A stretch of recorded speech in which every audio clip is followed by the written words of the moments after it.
نحمده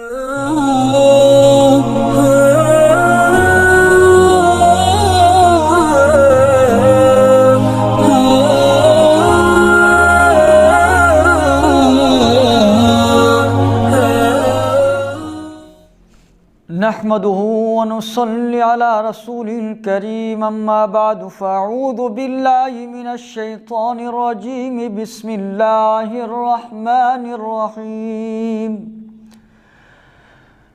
فما استمتعتم به منهن فآتوهن أجورهن فريضة ولا جناح عليكم فيما تراضيتم به من بعد الفريضة إن الله كان عليما حكيما صدق اللہ العظیم۔ والمحصنات قرآن حکیم کا 5واں پارہ، اس کی شروع کی آیات میں سے کچھ آپ کے سامنے تلاوت کی ہیں۔ یہ آیت نکاح سے متعلق آیت ہے اور اس کے اندر مختلف قسم کے احکامات سورہ نساء اور اس کی سورہ مائدہ اس کے بعد اس میں نکاح، طلاق، اس قسم کے مسائل کو بیان فرمایا ہے۔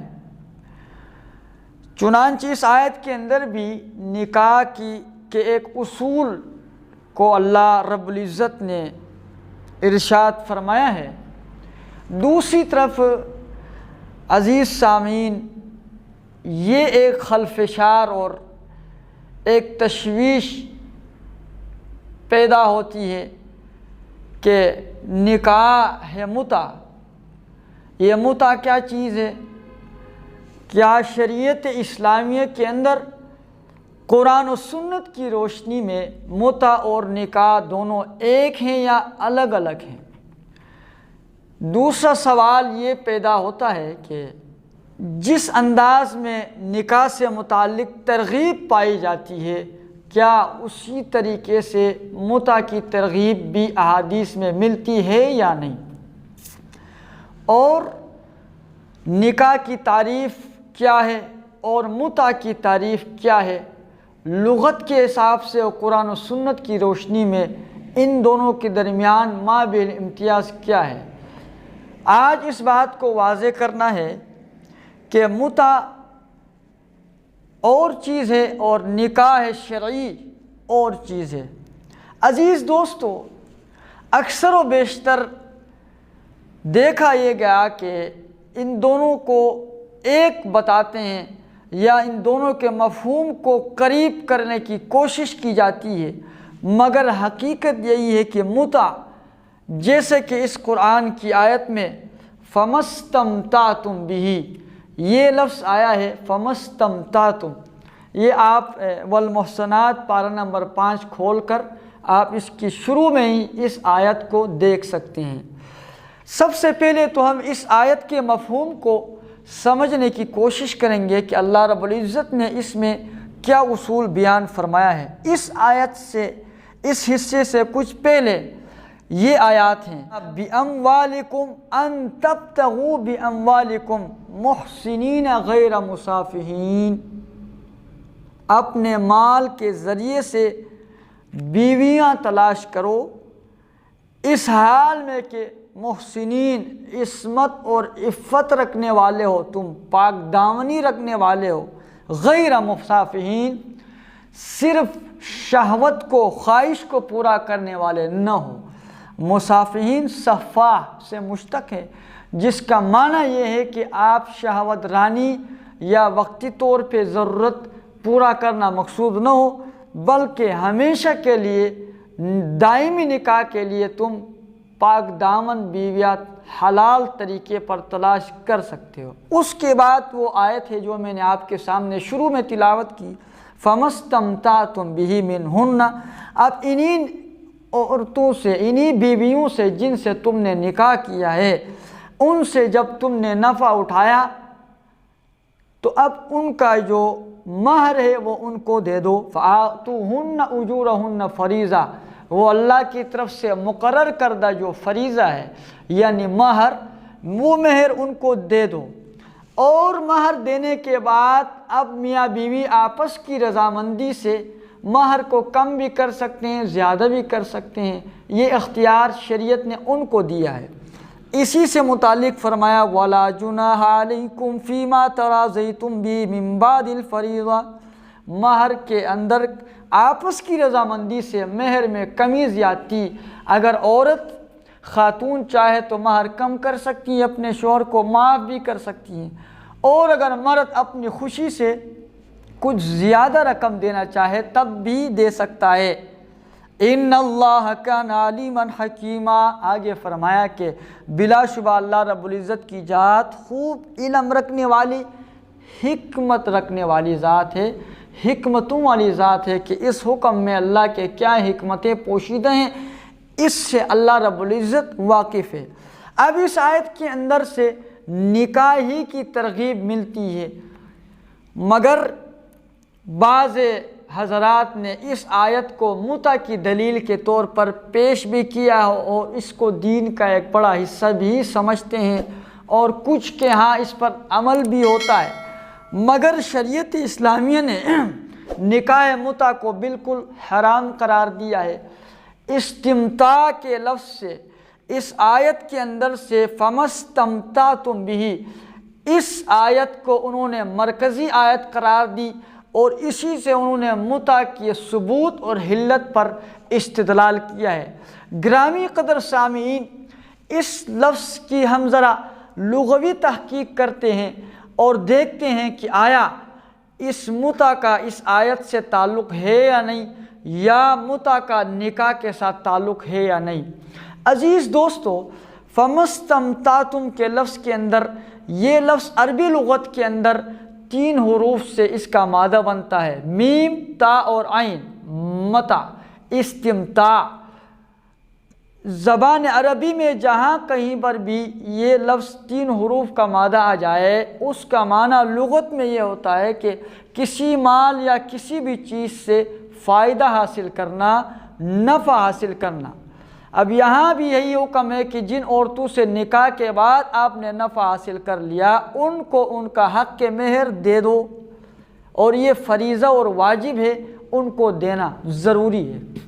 اور یہ متع کا لغوی معنی ہے۔ اصطلاحی معنی جو فریق متع کا قائل ہے ان کے نزدیک بھی اور ہمارے نزدیک بھی، جو حضرات اس کے قائل نہیں ہیں ان کے نزدیک بھی باتفاق متع کی اصطلاحی تعریف، جس کو ڈیفینیشن کہتے ہیں انگریزی زبان میں، اس کی کامل تعریف جس سے پوری بات سمجھ آ جائے، وہ یہی ہے کہ متع شریعت اسلامیہ کے اندر مخصوص وقت کے لیے کچھ معاوضے کے بدلے میں 1 دن، 2 دن، سال، مہینہ، 2 سال کے لیے کسی خاتون سے، کسی عورت سے نفع اٹھانا اور اس کے بعد اس کو چھوڑ دینا، اور اسی شرط پر اس کے ساتھ نفع اٹھانا کہ اتنے مال کے عوض 2 دن، 5 دن، 1 گھنٹہ، 3 گھنٹہ نفع اٹھائیں گے، اس کے بعد ان کا باہمی تعلق ختم ہو جائے گا۔ اس چیز کا نام متع ہے۔ شریعت اسلامیہ کے اندر یہ بالکل ممنوع، حرام اور ناجائز ہے، اور اس کی حرمت ابدی ہے، اور شریعت نے اس کے حل کے لیے کہ انسان کے نفسانی خواہشات کے متبادل کے لیے نکاح کا سلسلہ رکھا ہے، نکاح کا حکم رکھا ہے، اور نکاح کی ترغیب بھی دی ہے۔ اب اس آیت سے متع کا کوئی تعلق نہیں ہے، کیونکہ اس آیت کے اندر عورتوں سے نکاح کے ذریعے نفع اٹھانے کا حکم ہے۔ اب نکاح اور متع میں باریک فرق ہے جس کو عام طور سے نہیں سمجھا جاتا ہے۔ پہلا فرق، متع کے اندر الفاظ اور ہوتے ہیں، نکاح کے اندر الفاظ اور ہوتے ہیں۔ نکاح کے الفاظ اور ہوتے ہیں جن سے نکاح منعقد ہوتی ہے، جبکہ متع کے الفاظ عربی میں بھی اور ہے، فارسی میں، اردو میں، ہر زبان میں اور ہے۔ اور نکاح کے اندر کوئی متع کا لفظ استعمال کرے گا تو اس کا نکاح منعقد نہیں ہوتا۔ اثر نو الفاظ نکاح کے ذریعے سے ہی نکاح منعقد کیا جائے گا۔ دوسرا فرق، متع مقرر وقت کے لیے 1 دن، 2 دن، سال، 1 مہینہ، متع کی مدت مقرر ہوتی ہے جس سے نفع اٹھایا جائے، لیکن نکاح کے اندر شریعت اسلامیہ نے اس کو ابدالآباد ہمیشہ کے لیے رکھا ہے۔ جب تک مرد زندہ ہے یا عورت زندہ ہے ان کا نکاح ہمیشہ کے لیے باقی رہے گا اور یہ کبھی ختم نہیں ہوتا۔ ہاں، میاں بیوی میں سے کوئی ایک فوت ہو گیا یا پھر شوہر نے بیوی کو طلاق دے دی باقاعدہ الفاظ کے ساتھ جیسا کہ اس کا طریقہ کار ہے، تب تو ان کا رشتہ ختم ہو جائے گا۔ ان دو صورتوں کے علاوہ نکاح کو ہمیشہ برقرار رکھنا ابدالآباد کے لیے واجب اور فرض ہے۔ یہ دو فرق، جبکہ متع میں ایسی صورت نہیں ہے۔ متع کے اندر وقتی طور پر عورت سے نفع اٹھایا جاتا ہے۔ تیسرا فرق نکاح اور متع میں، تیسرا اور بنیادی فرق یہ ہے کہ متع کے اندر محض شہوت رانی اپنے خواہش کو پورا کرنا ہوتا ہے، توالد و تناسل مقصود نہیں ہوتا، جبکہ نکاح کے اندر پورے قرآن و سنت کے تمام نصوص کی روشنی میں یہ بات ملتی ہے کہ نکاح کا عین مقصد یہی ہے کہ اس سے توالد و تناسل ہو، اولاد اس سے پیدا ہو جائیں اور اس سے ایک نسل کو بڑھایا جائے، اور اسی پر احادیث میں فضائل بھی ہیں، ترغیب بھی ملتی ہیں۔ مگر برخلاف اس کے متع کے اندر ایسا نہیں ہوتا، بلکہ محض اپنی خواہش کو پورا کرنا ہے، اور اسی چیز سے شریعت اسلامیہ نے منع کیا ہے۔ اب جن حضرات نے اس آیت کو آیت متع قرار دیا ہے اور اس سورہ نساء کی ابتدائی آیت کو متع کے لیے دلیل کے طور پہ پیش کرتے ہیں، ان کو یہ بات سمجھ لینی چاہیے کہ بھائی یہاں پر اللہ نے یہ قید بھی تو لگائی ہے کہ محسنین ان تبتغوا باموالکم، اپنے مال سے مہر کے ذریعے سے خواتین تلاش کرو، بیویاں، اس شرط کے ساتھ محسنین کہ وہ پاک دامن اور عفت والے ہوں، اس میں خواہش پورا کرنا نہ ہو، وقتی طور پہ زنا کرنا نہ ہو، غیر مصافحین، اور شہوت رانی مقصود نہ ہو، پانی ویسے ہی بہانا مقصود نہ ہو، بلکہ دوسرے مقامات پر بھی سورہ مائدہ کے اندر بھی اسی طرح آیات موجود ہے، محسنین غیر مصافحین ولا متخذی اخدان، وہاں یہ بھی الفاظ ملتے ہیں۔ تو بہرحال اس آیت سے متع کا کوئی تعلق نہیں ہے۔ اسی طرح احادیث کے اندر بھی ہمیں اس کی حرمت مل جاتی ہے۔ جن حضرات نے متع کے ثبوت کے وہ قائل ہیں، انہوں نے حضرت ابن عباس کی دلیل، ان کی روایت کو دلیل کے طور پہ پیش کیا اور کہتے ہیں کہ حضرت ابن عباس رضی اللہ عنہما آخری وقت تک متع کے قائل تھے۔ تو ہم یہی کہتے ہیں کہ ٹھیک ہے، رسول اللہ صلی اللہ علیہ وسلم نے کچھ وقت کے لیے متع کی اجازت ضرور دی تھی۔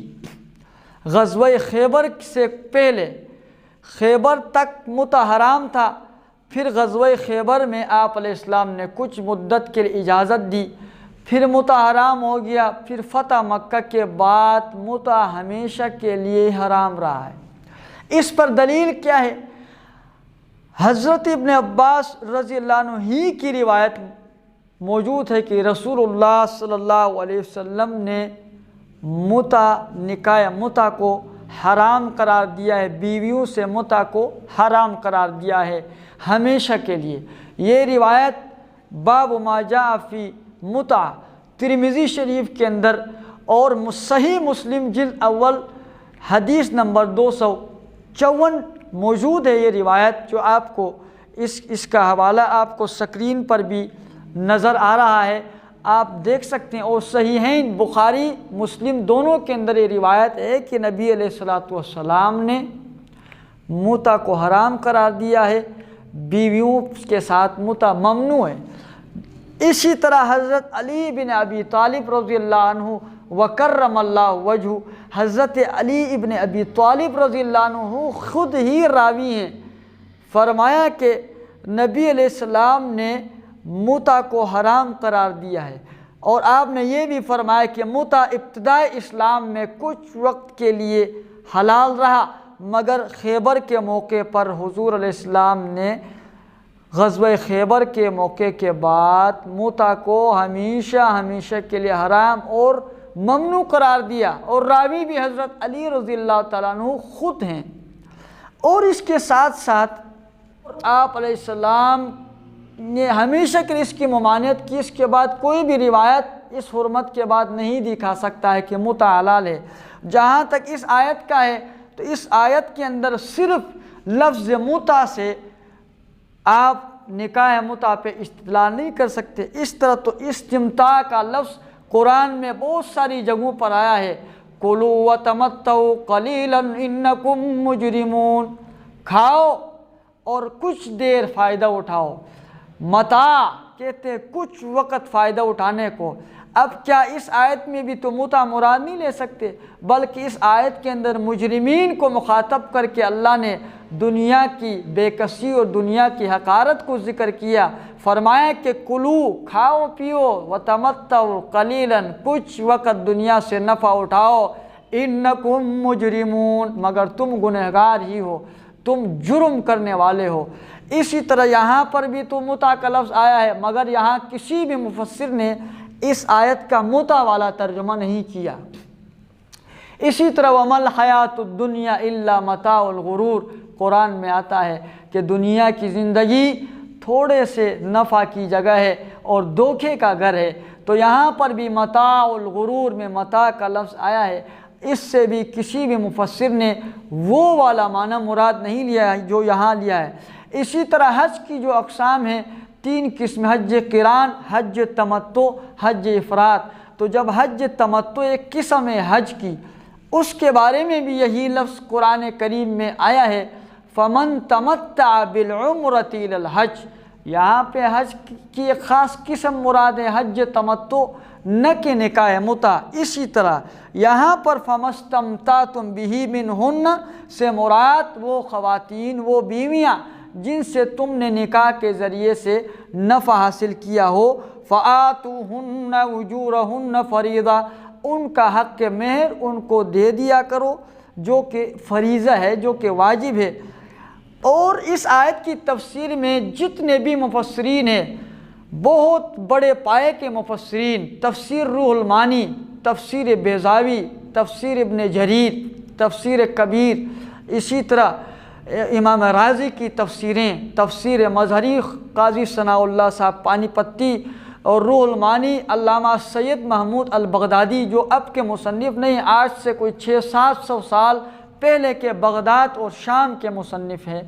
انہوں نے بھی اپنی تفسیر کے اندر اس آیت کے ذیل میں لکھا ہے کہ یہ آیت نکاح ہے، اور جن حضرات نے اس آیت سے متع پہ استدلال کیا ہے وہ صریح بطلان پر ہے، غلط فہمی پر ہے، بلکہ متع آپ علیہ السلام نے خیبر کے مقام پر یا بعض روایات میں فتح مکہ کے بعد ہمیشہ کے لیے ممنوع اور حرام قرار دیا۔ الا وَإِنَّ الْمُتَعَ قَدْ حُرِّمَتْ، فرمایا روایات میں کہ خوب سن لینا، رسول اللہ نے فرمایا کہ متع کی صورت حرام قرار دی گئی ہیں، اب اس کے بعد متع کی کوئی گنجائش باقی نہیں رہتی۔ اور اسی طرح اس آیت ہی کی تفسیر میں قاضی ایاز اور دیگر جتنے بھی مفسرین ہیں، انہوں نے اس آیت کو آیت نکاح قرار دیا ہے اور حرمت متع پہ اس کو دلیل قرار دیا ہے۔ اس کے ساتھ ساتھ میں نے جو فرق بتایا ہے کہ متع کے الفاظ اور ہیں، نکاح کے الفاظ اور ہیں۔ اب یہ آیت نکاح کیوں ہے، اس پر ایک تو اس آیت سے پہلے والا جملہ بھی دلالت کرتا ہے، جو محسنین، پاک دامن ہو، غیر مصافحین، زنا کے طور پہ پانی بہانے والے نہ ہو، شہوت کو پورا کرنے والے نہ ہو، تو جب کہ متع میں تو یہ سب کچھ ہوتا ہے، تو پھر یہ آیت متع پر دلیل کیسے بن سکتی ہے؟ اس کے ساتھ ساتھ آگے وَمَن لَمْ يَسْتَطِعْ مِنْكُمْ طَوْلًا أَن يَنكِحَ الْمُحْصَنَاتِ الْمُؤْمِنَاتِ، جو آدمی پھر نکاح کی طاقت نہیں رکھتے ہیں، جو مرد، تو ان کو یہ کہا کہ فَمِمَّا مَلَكَتْ أَيْمَانُكُمْ مِنْ فَتَيَاتِكُمُ الْمُؤْمِنَاتِ، تو وہ جو ان کی بھاندیاں ہیں، ان سے جو ان کی مملوکہ ہیں، ان سے بھی بشرط کہ وہ مومنہ ہو، تو ان سے بھی وہ نفع اٹھا سکتے ہیں۔ نکاح کر سکتے ہیں۔ اس آیت کی فوراً بعد اللہ نے جو آیت لائی، جو بات میں سمجھانا چاہ رہا ہوں، ينكح المحصنات، یہاں پہ ينكح دیکھ رہے ہیں آپ، یہاں پہ نکاح کا لفظ صراحتاً آیا۔ یہ بھی قرینہ اس بات کا ہے کہ ماقبل بھی جو ساری تفصیلات ہیں نکاح سے متعلق ہیں، اس کے علاوہ بھی احادیث کے تمام ذخیرے میں نکاح ہی کی ترغیب ملی ہے۔ النکاح من سنتی، نکاح میری سنت ہے۔ تزوجوا الولود الودودہ، نکاح کرو، تزویج کرو زیادہ محبت کرنے والی، بچے جننے والی خواتین سے۔ اسی طرح آپ نے فرمایا کہ من استطاع منکم الباءۃ، مشکات میں روایت ہے، تم میں سے جو کوئی شخص قدرت رکھتا ہو فلیتزوج، وہ تزویج کرے، نکاح کرے، شادی کرے، نکاح کرے۔ کہیں پر بھی متع کا لفظ نہیں آیا اس طرح فائدہ اٹھانے کے لیے، اور ترغیبی یہ احادیث ہے۔ اسی طرح فرمایا کہ ان اعظم النکاح برکتاً ایسرہ مؤونہ، بہترین اور برکت والا نکاح وہی ہے جس کے اندر خرچ کم ہو۔ تو جہاں جہاں احادیث میں میاں بیوی کے درمیان ایک حلال رشتے کو جوڑنے کی ترغیب ملتی ہے، وہاں پر ہمیں تزویج اور نکاح کے الفاظ ملتے ہیں، متع کا لفظ ہرگز نہیں ملتا۔ کچھ وقت کے لیے متع ابتدائے اسلام میں اس کی اجازت تھی، اس کے بعد صریح نصوص بخاری، صحیح مسلم، جامع الترمذی، مشکات المصابیح، مصنف ابن ابی شیبہ، اس طرح بہت ساری احادیث کی کتب اور مفسرین کے اقوال کی روشنی میں متع صریح حرام اور ممنوع ہے۔ اب اگر کوئی اس کو جائز قرار دے گا یا اس کو حلال سمجھتا ہے، وہ ان تمام روایات، صریح نصوص اور آیات کے برخلاف ہو جائے گا۔ اللہ رب العزت ہمیں حق سچ بات سننے اور سمجھنے کی توفیق سے نوازے۔ وَأَقُولُ قَوْلِي هَذَا، اپنی نیک دعاؤں میں یاد رکھیے گا۔ والسلام علیکم ورحمۃ اللہ۔